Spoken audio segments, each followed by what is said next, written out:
یونس علیہ الصلوۃ والسلام چې ډېر لوی جلیل القدر پیغمبر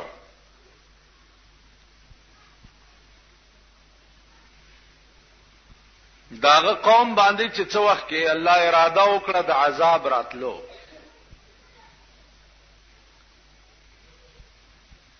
نو یونس علیہ السلام ته خدای پاک ویلې چې ته یو طرف ته شه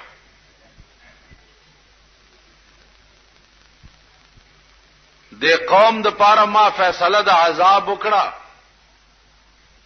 دوی باندې عذاب راځي او ته یو طرف ته شه نو یونس علیہ الصلوۃ والسلام چې هغه ته نه غرونو ته لاړو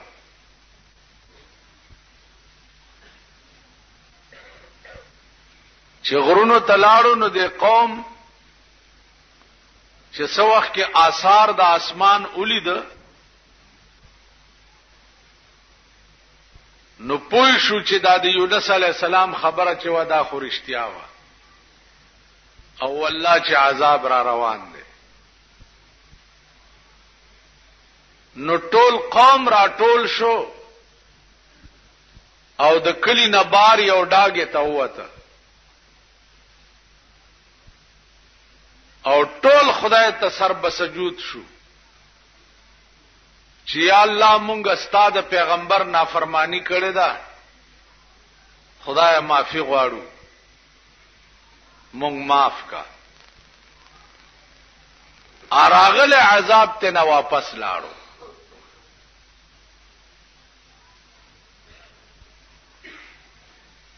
چې عذاب ته واپس لاړو قوم خو الله ته رجوع شو بس صحیح خلق شو یونس علیہ السلام چې څو وخت کې راغې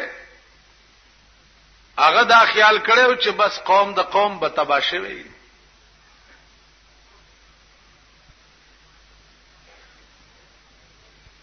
چا ورته لاره کې وی چې هغه باندې خو عذاب راغله او خو هغه عذاب ته واپس لاړو قوم تباہ نشو یونس علیہ السلام دغه وخت کې دا خیال وکړ چې کزوز د قوم تلار شم نو زما تکذیب به وکي دوی بداو وای چې تا مونږ ته دروغ ویلیو مونږ باندې خو عذاب را نه غي دغه وخت کې یونس علیہ السلام د الله د حکم انتظار ونکړ چې اوس ما ته څه حکم کیږي چې داسې لار شه او کدا سه لار شه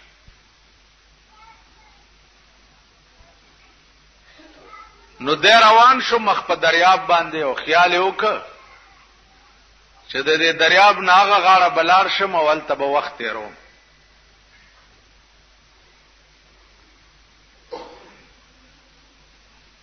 کشتای کی چې سور شو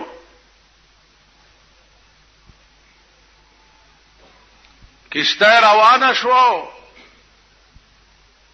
چې د دریاب منځ تور سیدنو کشتای ون خطا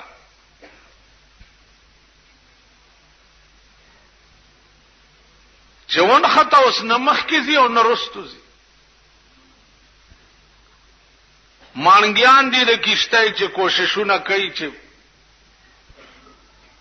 اوس چلو کو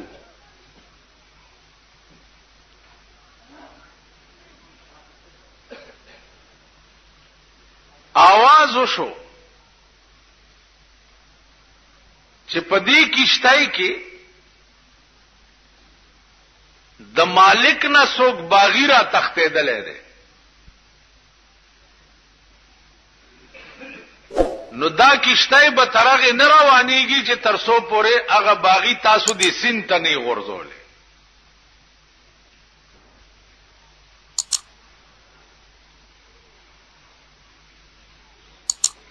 کیشتای والا اریان دي چې څه چلو کوس دی کیشتای کې خو یو سره هم داسې نه دی چې هغه د مالک نه باغی وي د شان او شوکت نه یوم او بیا د پیغمبر خو ډیر لوی مقامی ډیر لوی شان او شوکت وي پاغې چرته دا خیال کې دی شو چې دا به د مالک نه باغی.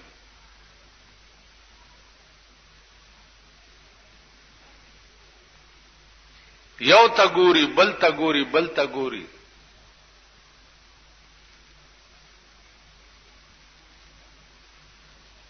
یونس علیہ السلام ورته فرمایل چې اباغي زېما ما وغورځوي د دریاب تنو الا بدا کشته روانيږي کینی نه رواني. اغي ورته وی چې ستاد شان او شوکت نه دانه معلومیږي چې ته باغی.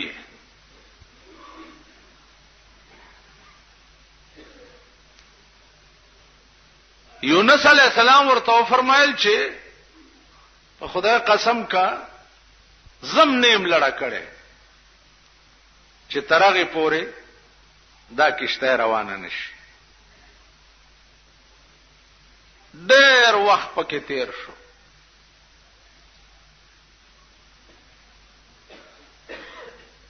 کشته کې نور دنیا چې څومره ناسته دا غم مجبوره شو. مانګیانم مجبور شو. یونس علیہ السلام یونی وو دریاب ته وغورځول. او چې وی غورځولو دې مقام کې الله د تب دریاب یو نهنګ ته حکم کړو چې د کشته نه سړی را وغورځيږي ته تیر کا. اغه نهنګ لوی مېد دریاب ورته ولاړو چې څنګه دې ورغورځولو هغه ونی و خلک او بس تیرې. نهنګ ته حکم وشو چې دا هضم نکي. ما دا ستا خېټه د پاره قیدخانه جوړه کړې ده. دې بستا په دې خېټه کې قیدی.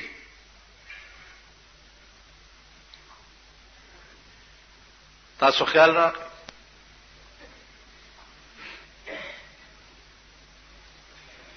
سلويخت ورځې یونس علیہ الصلات والسلام چې هغه د مئی په خېټه کې قید و.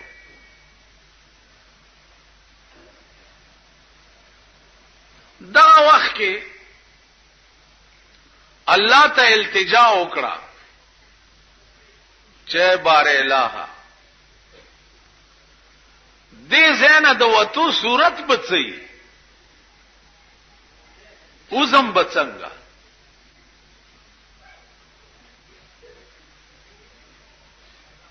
نو الله ورته وظیفه وخودا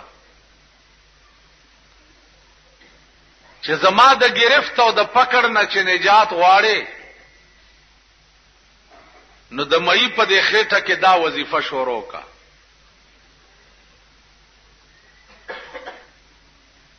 چې لا اله الا انت سبحانك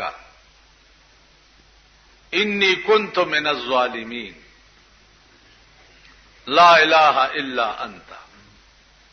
اے خدا بل څوک نشته مگر هم ته. سبحانك پاکی د تعالی را. انی کنت من الظالمین، خدای ما په ځان زیاته کړې ده چې ما ستاد یو حکم انتظار نه دی کړی. عزیزانو سلويخت ورځې یونس علی السلام د مئی په خېټه کې دا وظیفه کوله. یونس علی السلام پیغمبر دی. صرف قوم تلانړو او مخ په دریاب روان شو او د الله د حکم انتظار یې ونکړ. نو الله د کشتۍ نه مئی لاندې وغورځولو، مئی تیر کړو او سلويخت ورځې خدای د مئی په خېټه کې قید کړو او ورته وی چې دې خېټه کې به ته قیدې تا زما د حکم انتظار ولی ونکړ ولی نو د کپ په خېټه کې په دریاب کې سلويخ پرځي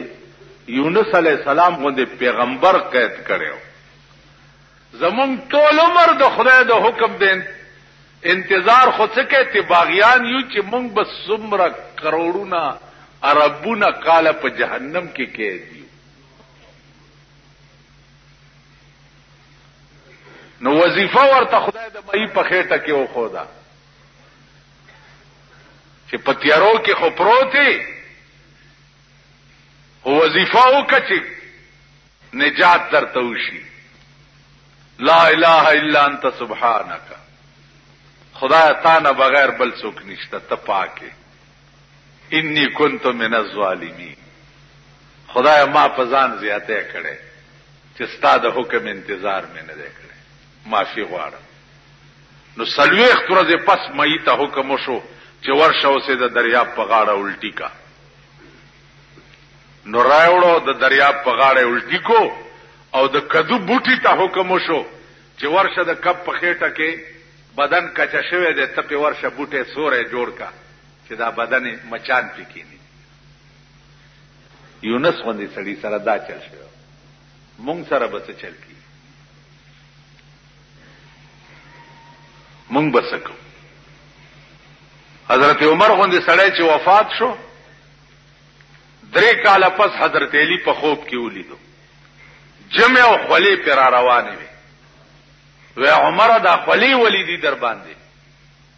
ول خلی را باندې زکه دي چې ما د خپل دوري حکومت حساب چې د اوس په 3 کاله کې خدای ته خلاص کړ اوس وسګار شو که عمر غوندې سړی چې ټول ورځ بناستو کمیس ته به ټاکای ګندلې غوړي به ولا چا راوړو ول به په خدای مې دې قسمی کوي او خرب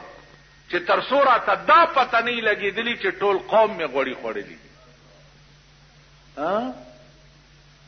دا غوندې سړی حساب په 3 کاله کې خلاصيږي عزیزانو چې زمونږ حساب په 100 کاله کې خلاص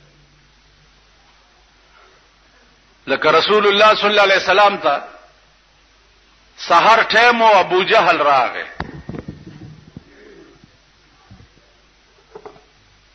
لاس کې کانی نیولې دي ورته وی چې گر رسولی چیست در مشتم نهان که خبرداری ز راز آسمان کته پیغمبري او د اسمانونو خبر تعالی راځي نو وایا کنه زما د لاس کې څه شه دي هو نو هغه ورته وی چې زویم چې ستا لاس کې څه شه دي او کدا لاس کې د څه دي دا په خپل وای ابو جهل اللعین ورته وی چې زما لاس کې څه دي دا په خپل نشي ویلې ته وایا نو رسول الله صلی الله علیه وسلم داغه دی لاس ته په یو غوته اشاره وکړه چې داسې اشاره ورته وکړه نو د لاس دننه आवाज راغی چې لا اله گفت الا الله گفت گوهر احمد رسول الله صفت لا اله الا الله محمد رسول الله مونږ د رسول الله پلاس د ابو جهل پلاس کې کانی یو دمر یو ابو جهل هغه کانی پزما کرويشته ویلې په دیم جادو چلو داسې معجزات یو خکاری دی یو اوسای نیولې ده او دا اوسای چې ده د خکاری سره په جګړه ده ځان ته خلاصي خکاری بیا راټینګي ځان ته خلاصي بیا راټینګي رسول الله صلی الله علیه وسلم تراغه خکاری ته وی دا څه چل دی وی دا اوسای مې نیولې ده او بالکل ځان وجنی او ځان را نخلاصي حسین تپوسو کو چې ولی دومره وکش بکش کې او حسین ورته وی چې د دې غره شاته می یو دو بچی دي ځان ته دل اخلاصومه چې دومره می پرېده چې غیله ته ورکم نو بیا راځم درته نو حضور علیہ السلام ورته فرمایله اخکاری ته چې دا حسین داسي وای چې بچول ته ورکوم نو بیا راځم ورته یا رسول الله دا به بیا څنګه راشي پیغمبر علیہ السلام فرمایي چې زب ورته وی چې زب په ضمانت کې کینم در سره کدا حسین رانه نو تاوان به زه درکم خدا پرېدا حسین چې پرې خو حضور علیہ السلام د حسین په ضمانت کې کېناست چې کېناست حسین په منډه لاړ او بچو ته وی چې زر ته اوروي د دواړو جانو سردار می ستاسو په ضمانت کې کېنولې ا بچو ورته وی چې ستمون ستاته په مونږ حرام دی چې سو پورې ماغه د ضمانت نه اخلاص کړي مور مخ کې او بچي ورپسې مور چراله خکاری ته حضور علیہ السلام ته وی چې یا رسول الله زه خورالم چې ته د ضمانت نه وځې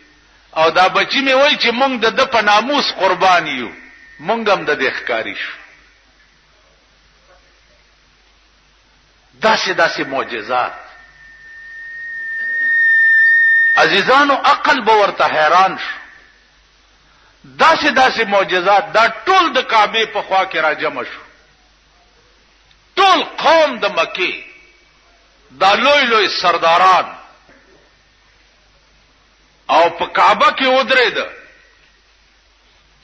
او د سورلسمې سپوږمۍ و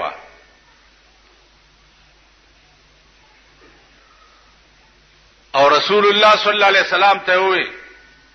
چې وایا کنه ته چې پیغمبري او ته چې ماته وحی راځي نو دا سپوږمۍ دوه ټوکړې کا حضور علیہ السلام ورته فرمایل چې بیا به مونږ نه منئ ولله دا منو په یو ګوته اسمان ته اشاره وکړه په یو ګوته او په اسمان کې سپوږمۍ دوه ټوکړې شو د ټول قوم ورته کته دا ټول سنادید د قریشو چې دی دا ولاړو دی ورته کته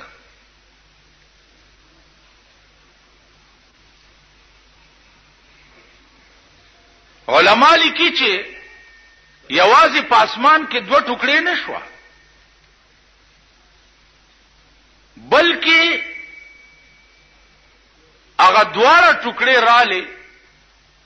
یو ټوکړه د حضور علی السلام په یو لستونی کې نه نوتا او یو ټوکړه په بل لستونی کې او په دې گریوان کې یو ځای شو او بیا اسمان ته لاړ دا منظر چې د ټولو سنادیدو د قریشو ولیدو وکړه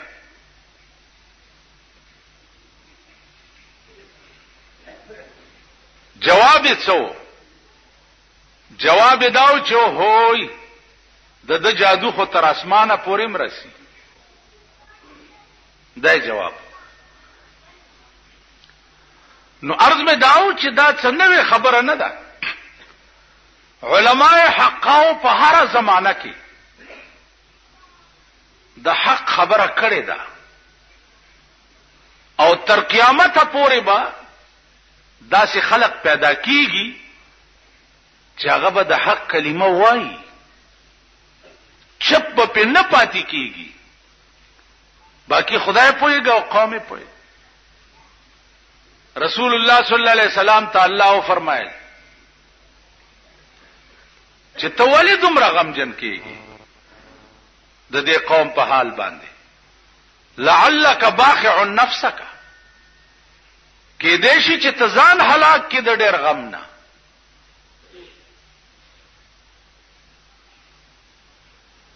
پرېږده واصبر على ما يقولون واهجرهم هجرا جميلا دی چې سوي ته په صبر کاوه ماته پریده ز پويګو دی پوي نو عزیزانو د خدای پویده بیا داسیو لکه موسی علیہ الصلوۃ والسلام ته خدای وی چې اذهب الى فرعون انه طغى فرعون ته ورشه داغه سرکشي چې داغه د حد نه وړي انتها ته ورسېدو او چې یو انسان را پاسي او هغه وی چې زه خدای منو دین لوی سرکشي خو بل څه کې دیش یا الله ورزم خو او بادشاہ دی زه یوازې نو الله پاک ورته دوا علاج وخدل چې یو خستا جبه کې لکنت ته جبه دې اړمیږي نو ستا ترجمانی با تا سره می پیوست یو وزیر جوړ کړو چې استارور دی تا سره بدی هارون وزیرا دا بستا وزیر وی او ستا ترجمانی بکړي دویم دا چې دا تا سره کومه امسا ده چې ته په ګډه او چیلای سره دې امسا کې می هغه قوت کې خو چې ته د فرعون مخه ته ورشي او خبري شروع کی کده د حرکات بدل شو نو دا امسا داغه مخه ته وګرځوا تماشا کوا چې زه بیا څه کوم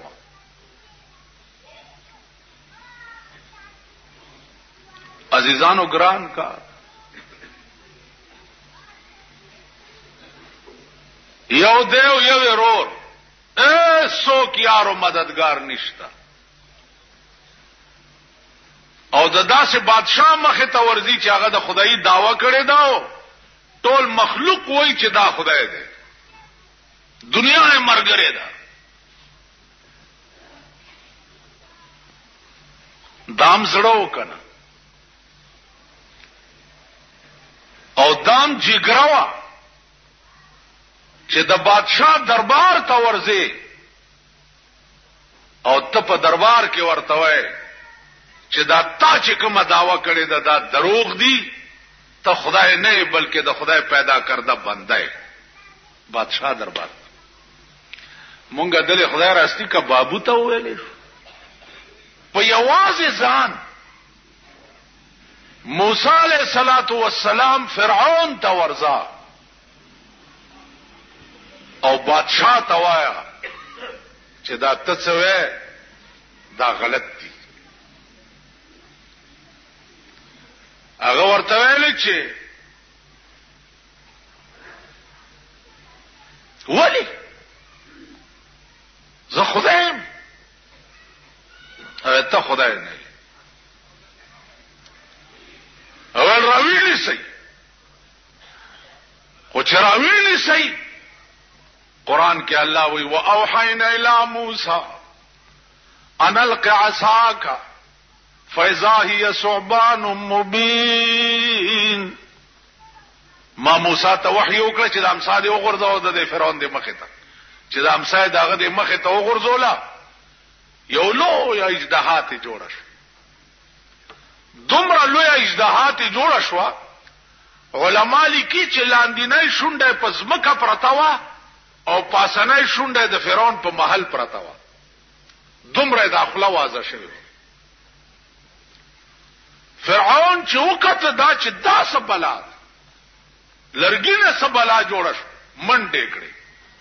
چې کور تلاړو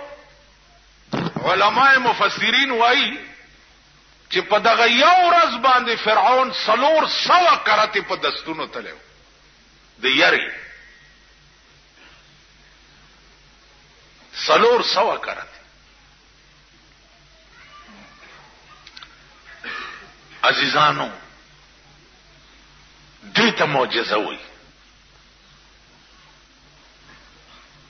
بیا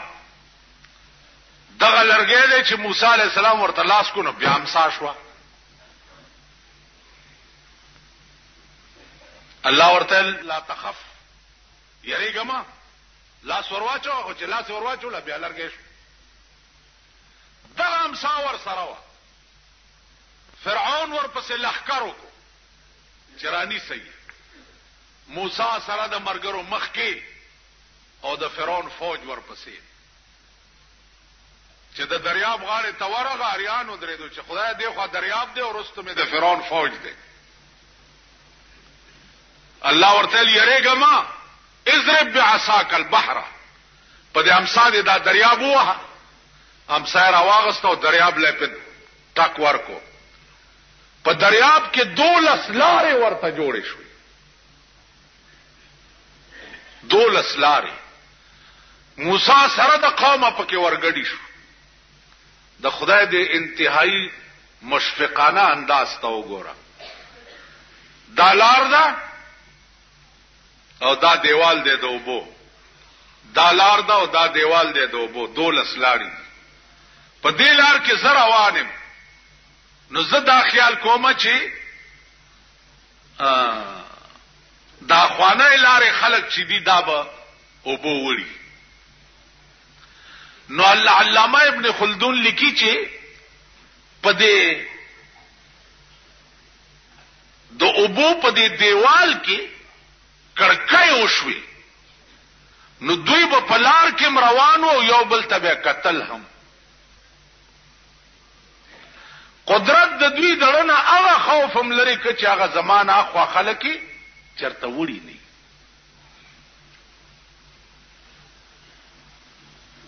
نو عرض می داو عزیزانو چې دا معجزه وا لکه موسی علیہ الصلوۃ والسلام ته چې حکم د زکات راغی نو د ترزو قارون قرآن کې راځي ان قارون کان من قوم موسی نو قارون د موسی علیہ السلام د ترزو او دومره مالدارو علما لیکي چې په 12 قچرو به داغه د خزانو کنجیانې بار کې دي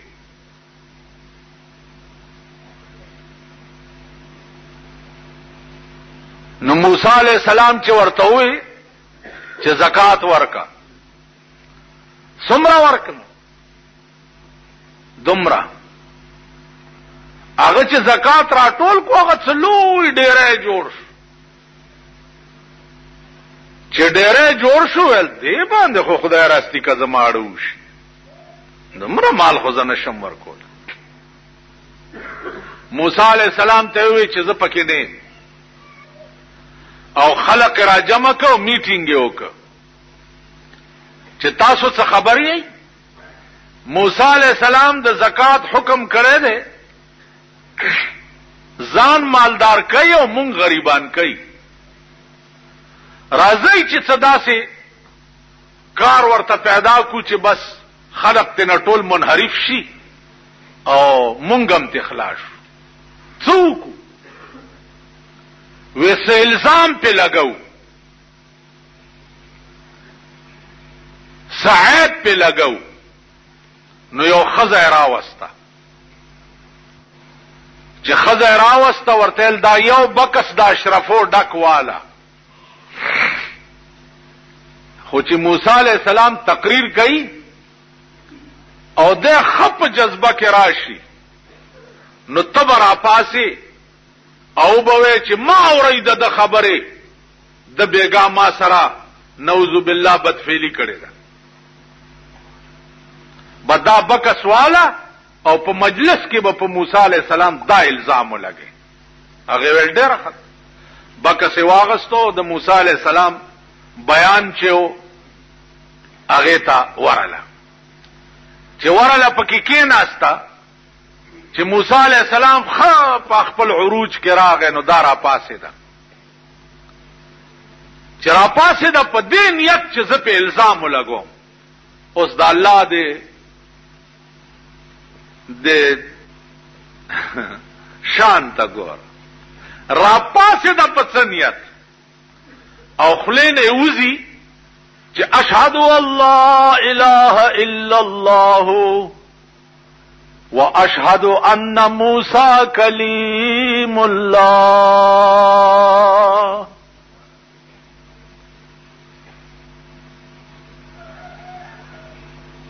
اے قوم واوری اشهد الله اله الا الله واشهد ان موسی کلیم الله. مال قارون یو بکس دا اشرفو ډکرا کړي دي او ټول قوم سره میټینګ کړي وعده کړي و چې د موسی علی السلام دا الزام لګي زما د موسی په خدای قسم وی چې په دې نیت را پاسې دم چې په الزام لګوم مال قارون یو بکس دا اشرفو ډکرا کړي دي او ټول قوم سره میټینګ کړي وعده کړي و چې د موسی علی السلام دا الزام لګي زما د موسی په خدای قسم وی چې په دې نیت را پاسې دم چې په الزام لګوم پویم نشم او ایمان میں پھراوڑ. اللہ اکبر. موسی علیہ الصلوۃ والسلام اڑیر لوی جلالی شان ډېر خپش اسمان ته وکړ الله ورته دغه وخت کې جبريل راولېګلو ورته وی چې د زمکه واګه ستا په لاس کې دي چې ارڅ ور سره کې موسی علیہ السلام زمکه ته وی چې یا ارض خذی وینیسا بس مکه تر دې گیټو گیټو لاندې را قوم ولار دے او تماشا کوي. قرآن کی راضی کرنا وَإِذْ نَجَّيْنَاكُمْ مِنْ آلِ فِرْعَوْنَ يَسُومُونَكُمْ سُوءَ الْعَذَابِ يُذَبِّحُونَ أَبْنَاءَكُمْ وَيَسْتَحْيُونَ نِسَاءَكُمْ وَفِي ذَلِكُمْ بَلَاءٌ مِّن رَبِّكُمْ عَظِيمٌ وَإِذْ فَرَقْنَا بِكُمُ الْبَحْرَ فَأَنْجَيْنَاكُمْ وَأَغْرَقْنَا آلَ فِرْعَوْنَ وَأَنْتُمْ تَنْظُرُونَ. اغه ورځ یاد کړئ چې دریاب می در تسری ک تاسو می بچ کړئ او فرعون می سره د قوم په کې غرق کړ او وانتم تنظرون تاسو ورته کته تاسو د دریاب په غاړه ولاړ وای او کتم چې دریاب فرعون رونی وو او موسی علی السلام ته आवाज وکړو چې زه مسلمانې ګم استا خدای منم کا بچ می کې هغه ورته الان قد ندمت ولا ينفع الندم. اوس چې غیر شوي اوسې سم نکی سلور سوا کال او شو چې ستا اصلاح نه کېدا سلور سوا کال اوسې سم نکی نو دا قوم ولار دے او تماشا کوي چې قارون زمکه راخ کو بیا ورته وی خوزی تر دې ګوډو ګوډو راخ بیا ورته وی خوزی تر دې ملا د مرای مرای پورې راخ چې تر مرای لاندې لاړو ورته لو موسی دولت د پاره دې مړ کړم چې مال می تا ته پاتې شي هغه ویلنا ورشي د ټوله خزانه راوړي سړی لاړو تمام خزانه راوړي او دته په سر کې چې کې خوې بیا ورته زمکه ته وی چې خوځي زمکه سره د خزانو جذب کړو ترننه پوره قارون په زمکه کې روان دی او خزانه په سر ده او قارون هلاک شد که 40 خانه گنج داشت هغه خزانه او کوی چې ور سره ډکو لاړو نست نابود شو سره د مال تباہ او برباد شو. نن د پاکستان خلق د بلقیس مثال ورکي چې بلقیس د سليمان عليه السلام په زمانہ کې خزوا او باچا شوی و نو لا محاله خزا باچا جوړې دیش تمره دروغ نن د دنیا د لالچ د پاره ته د سليمان باندې دروغ وای. سليمان علیہ السلام دا خبره خو نه یاده چې هدهد مارغه ورته راغی او سليمان علیہ السلام د دې سړی نه ونیو چې چرته تللی وی لالوم دی. هغه ورته ویل سليمان ویخته به پرېدا زړه دې را توران کو د هغه ورځ نه ویریږي چې په کوم ورځ به تم خدای ته پیښې. د شهر سبا خبر می در تراوړې ده. شهر سبا کی یو خزه ده بلقیس نامه ده ولها عرش عظیم. قرآن کې دا قصه راځي ولها عرش عظیم. یو بهترین تخت ده پاغه ناشته او د دې بلقیس لاندې 12 جرنیلان دي او هر یو جرنیل لاندې 1,00,000 جنگی فوج ده. سليمان علیہ السلام والخدن زما یو دعوت یو صدیق خزه. سليمان علیہ السلام چټای لیکي انه من سليمان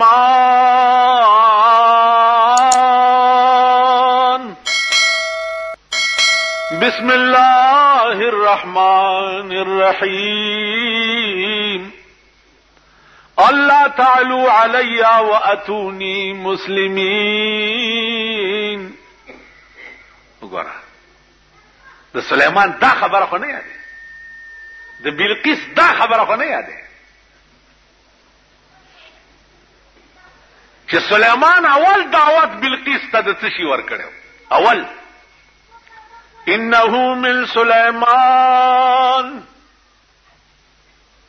بسم الله الرحمن الرحيم الله تعالوا علي واتوني مسلمين. انه من سليمان یعنی از طرف سليمان. بسم الله الرحمن الرحیم شروع کوم په نامه د خدای چې بخون کې او مهربان. او بلقیس په خپل زور بناز نه کوي په جنگي جرنیلانو او فوجیانو بناز نه کوي. زه حکم در کوم چې راشه او مسلمان شه. حکم در کوم. د هدهد مارغه په غاړه کې دا چټای واچوله او هغه پاوا یوړه. کم خلک چې د خدای شي اغي ته بیا د ډاکخانو د چټي رسان ضرورت نه. مارغان د اغي بیا پوسمنی کوي. حیران شو. جرنیلان راغوخته چې دا چټای راغله د سليمان علیہ السلام نه. څه چلو کو جرنیلان ورته جنگ کو ورسره سچ د جرنیل طبيعت جنگ کو هغه ورته نه جنگ نه توفه ورلیګو که صرف ملایو په توفه به چپشي که ملای چپش که پیغمبرینو بغیر د اسلام نه په بل شي ناراضي کیږي. توفه چې ورلا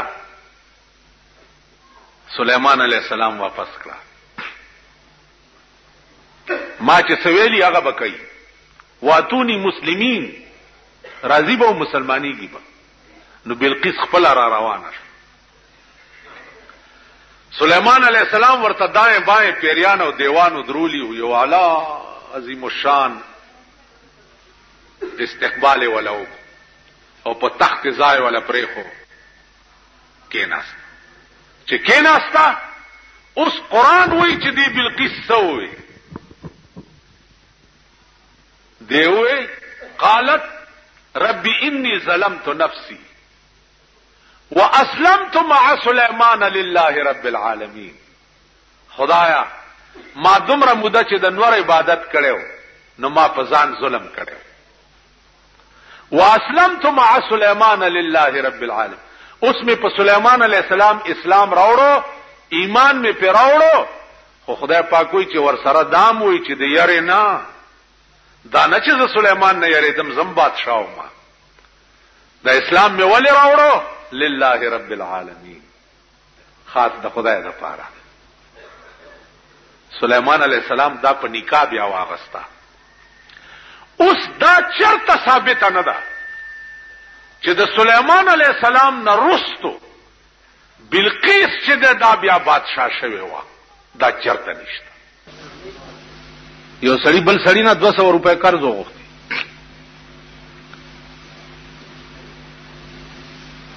و دا 200 روپے والا ویسه گواه وکیل سړی ورته کفا بالله شهیدا وکفا بالله وکیلا. خدای نه لوی گواه، خدای نه لوی شاهد بل څوک دی. ځه کله به راوړي پلانې ورځ باندې، پلانې ورځ چې شوا چې بار راوته سورلی نشته چرته قافله چې پیراسور شي د 200 روپے راورسي. خدای وعده خلاف کېږم داسې یو لرګي راغوس کو د ونه نه او داغه د منځي خالی کو او پکې 200 روپے ورواچولې، سره ولا بند کو ور سره چټولي کلو چې یا الله چې درا کول په وخت کې د دې 200 روپو ترا ته وکیل او شاهد کړي وي، خدای دا پیسې مې هغه ته ولېګلې ته پويګا ور رسولې پويګا او پسین کې هغه لرګي ور واچول. هغه سره د سین غاړه تراوته دی چې په سړک بو زما قرضدار راځي پیسې بروړي، قرضدار رانغه خو لرګي را روان دی پسین چې لرګي راونی وو کور ته یو خزه ته ویل دا خشاک مې راوړو اور مور په بلکا قرضدار خورانغه چې لرګي مات کو چې ګوري 200 روپے هم تیرا پریوته هغه چټم تیرا پریوته. خدای پاک دې دسم کوي کنه چې ولا اله غیرک، چې ستاد ایمان شي چې الله ستانه سوا بل څوک نشته. او دنیا کې د خدای سره عشق او رابطه او تعلق وي کنه جی. اوس دا ذوق خود امام احمد ابن حنبل نه بیا تپوس پکار دی، دا ذوق خود امام مالک نه تپوس پکار دی، دا ذوق د امام ابو حنیفه نه بیا تپوس پکار دی چې احمد ابن حنبل نه تپوس کوا چې تا خدای په خوب کې ولیدو نو خوان دي څنګه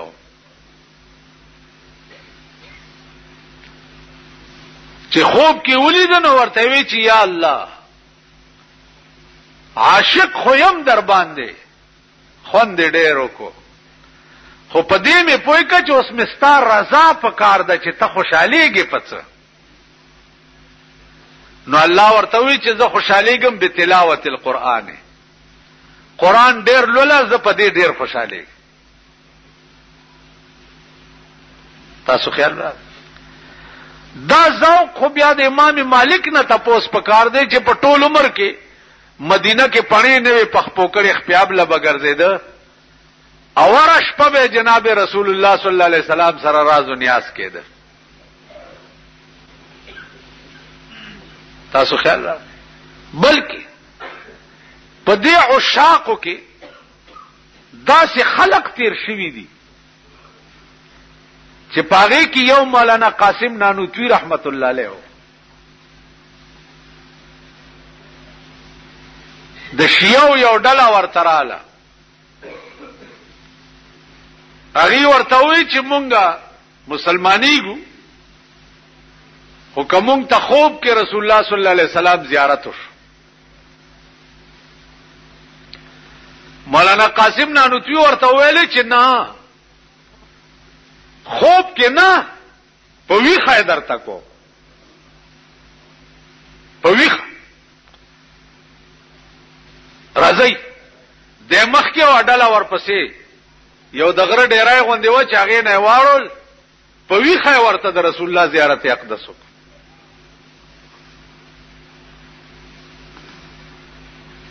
رحمان بابا په خپل یو شعر کې اشاره کړې ده چې زلیخی یوسف لیدل او په خوب کې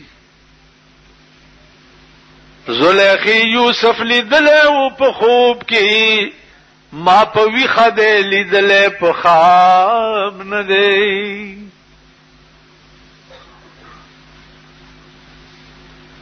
دروازه مبارکه نه خبره د رسول الله صلی الله علیه وسلم خو ډیرو کسانو سره شوی مولانا حسین احمد مدنی رحمت الله علیه روضه مبارکه تورغه الصلاۃ والسلام علیک یا رسول الله وی روضه نور تاواز شو چې وعلیک السلام یا ولدی پتا دې سلام یې زما بچیا دا خبره شوه اسلام دې ته وی امام حسن او امام حسین بیمار شویو نو حضرت علی او بی بی فاطمه نظر ومنلو په خوا علاجونه نو نظر ومنلو چې یا الله کدا دواړه ماشومان دې جوړ کړه نو په مونږ دې نظرې چې مونږ بدرې روزي نیسو نو الله غي جوړ کړ چې جوړ کړ نو حضرت علی او بی بی فاطمه روزه ونیوه چې روزه ونیوه نو ماخام له صدق قجرو ستوان او د اوربشو روټای پیدا کړه چې رو جماعته پیو په دروازه کې आवाज وشو چې عزیزانو درې کسایو درې واړه وګیو او درې روټای راته پکار حضرت علی بی بی فاطمه توکته چې دا زمونږ نزیاتو کی ښکاری ادرې واړه روټای اوچت کړي وغي ته یوړ روزه ټول ورځ دوی نیولې و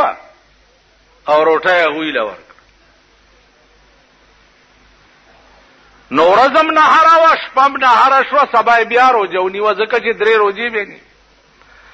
سبا ما خام بیا چې دور بشو روټای تیار کړه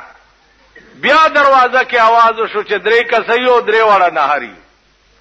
بیا هغه روټای چې تکړه غیله یو بیا شپه نهار په سباله بیا ما خام روټای تیار کړه بیا आवाज شو چې درې کسایو درې واړه نهاري بیا هغه درې واړه روټای غیله یو دریش په او درې ورځې روزي مونږ وی او په نهاره ونی چې دا زمونږ نزیات مستحق دي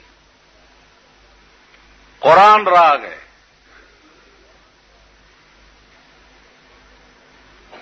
قران راغی جناب رسول الله صلی الله علیه وسلم ته چې یوفون بالنذر ويخافون یوما کان شره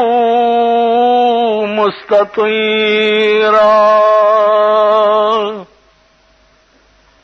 یوفون بالنذر حضرت علی او بی بی فاطمه په نظر باندې وفا وکړه نظر منله او په وفا وکړه دا په نظر وفا ولې وکړه وَيَخَافُونَ يَوْمًا كَانَ شَرُّهُ مُسْتَطِيرًا پدې نظر وفا زکه وکړه چې دا هغه ورځ نه یریدل چې د کوم ورځ شرب په ټوله دنیا باندې خور وي دا قیامت ورځ به وَيَخَافُونَ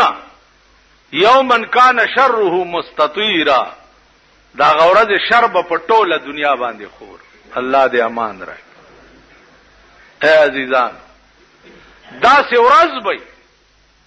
چې یوم یفر المرء من اخیه وصاحبته وبنیه رور بدرور نه لره لره منډه وای مور بد زوی نه منډه وای لور بد مور نه منډه وای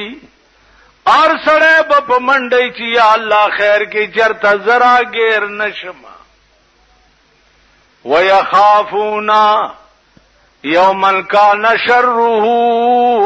مستطيرا دا غورز نه یرید چې د کوم ورځ شرب پټوله دنیا باندې خور وي. اوس دا کار حضرت علی او بی بی فاطمه ولیو ک اسړو ته وی انما نطعمكم لوجه الله لا نريد منكم جزاء ولا شكورا انما نطعمكم لوجه الله او غریبانو مسکینانو دارو ټایم ګوره چې مونږ درکړه نو خالص خدای د پارم درکړه. لا نريد منكم جزاء ولا شكورا نظر ندات ملرو چې شکریا مادا کا او نظر ندات ملرو چې بدل راکا نه به بدل راکا و یو نه به شکریا ادا کوي. انما نطعمكم لوجه الله خالص د خدای د پاره درک دائم راته خودلی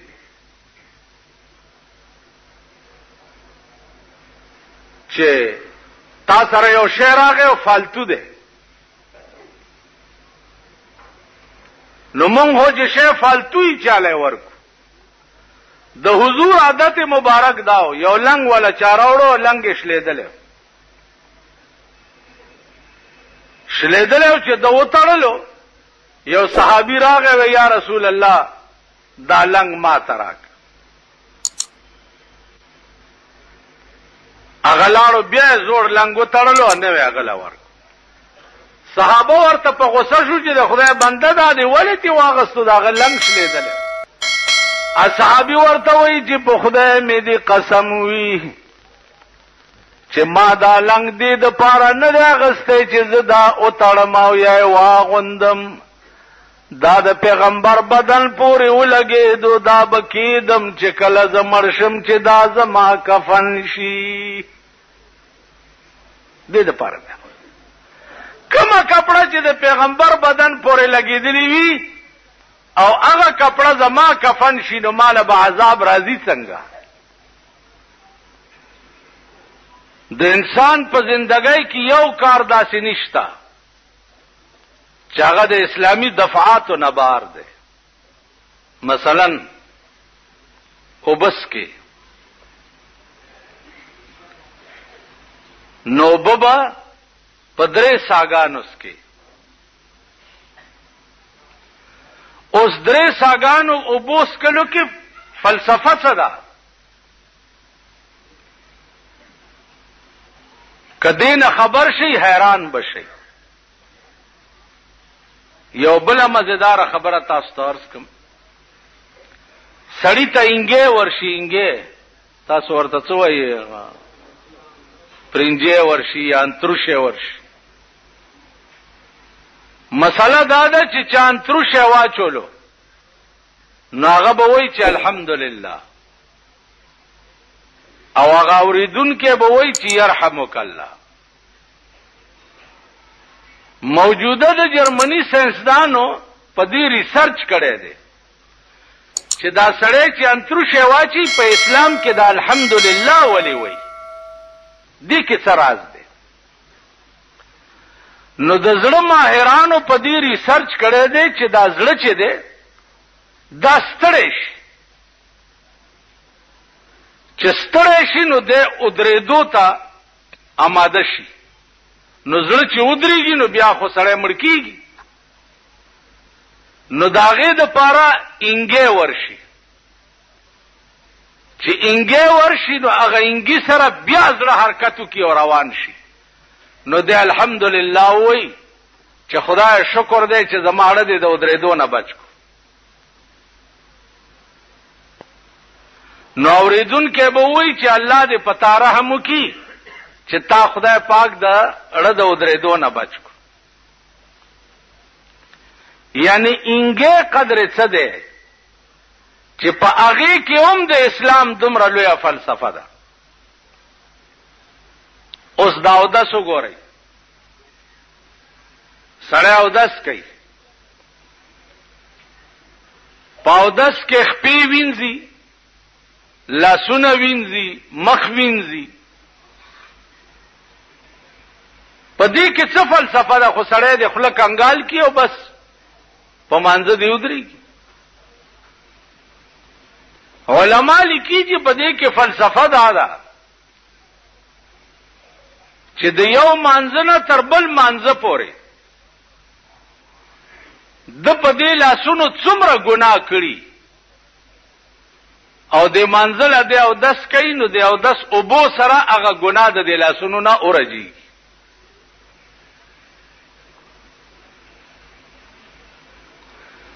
په دې مخ چې د څومره ګناه کړي، نو مخ وینځلو سره هغه ګناه ته ټوله توی شي. په دې خپو چې د چرته ګناه پسې رواني او تللی، نو خپو وینځلو سره د خپو نه ګناه لري شي. د سر مسې سره که په دې سر کې د څه غلط تصورات کړي، نو خالی لون لاس په سر راخکو سره الله د سر نه ورته هغه ګناه لري. دا د دنیا فائدہ ده او د آخرت فائدہ ادا ده چې د قیامت په ورځ به منځګزار سړی چې د حشر په میدان کې ولاړی، نو د د اودس اندامونه چې دي مخ او سر او لاس او خپې، دا به د سورلسمې د سپوږمۍ غوندې پړق وهي او دنیا به تماشا کوي چې دا څوک دي. وای به دا هغه خلق دی چې دنیا کې منزله به دوی اودس کول. بله فلسفه پکې دا ده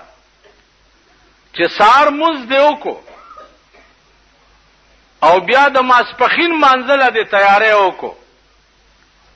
نو چې د ماسپخین مونځ دی وکړو نو دا یقین وګڼه چې د سار مونځ دی خدای قبول کړو، نو ځکه د ماسپخین د مونځ توفیق درکړو. ماسپخین دی وکړو، د مازیګر د مانځه تیاری دی وکړو. چې مازیګر مونځ دی وکړو نو دا یقین وګڼه چې د ماسپخین مونځ دی خدای قبول کړو. دغه سه د ماخام والا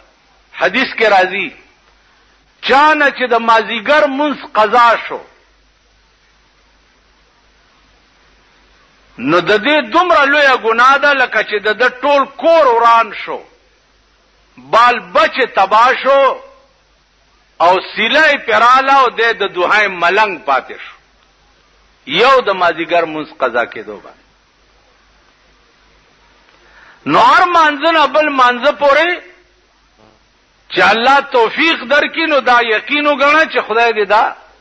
منځونه قبول کړه. بیا عزیزانو حدیث کې دام راځي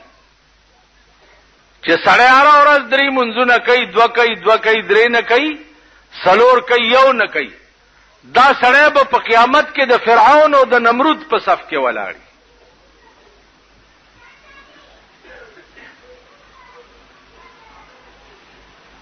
نو د اسلام په هر شي کې یو خاص راز دی. نن مسلمان قوم دا ټول شعائر د اسلام چې دی هغه خپل لاندې پېمال کړي.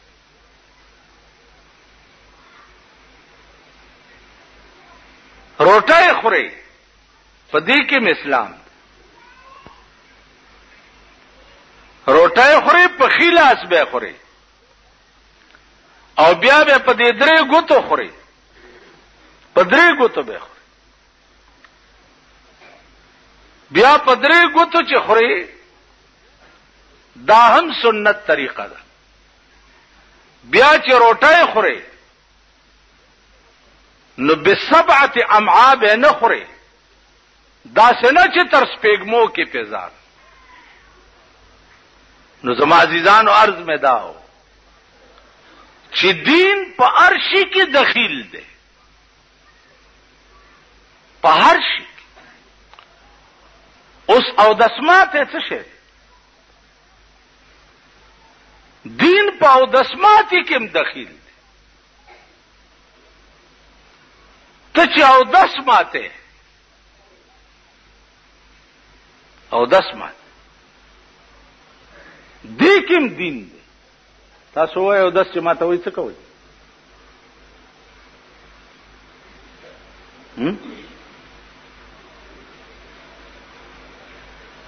څه پوهېږي په پرتوک پرانیسته هلته زور درکړی او ورډازې وهي اودس چې ماته نو بسم الله به ووایي بسم الله الرحمن الرحیم به ووایي ایکي وجه څه ده ایکي وجه دا ده چې تا سره ملائک مقرر دي چې هغې ته کرامن کاتبین وایي 24 घंटे تا ګوري نو ته چې بسم الله وې نو ملائکه تا تشاکی او تزان بربند کې او چې بسم الله نه او پرتوک پرانی دی او ځان بربند کې نو خپل ملائکه در باندې لعنت وای او ستا په عمل نامه کې ولیکلې تاسو وای په ایمان چرته بسم الله ویلې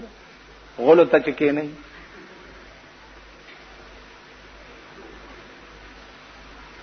بیا چې را پاسې بیا کلمات تی هغه به اعوذ بالله من الخبث والخبائث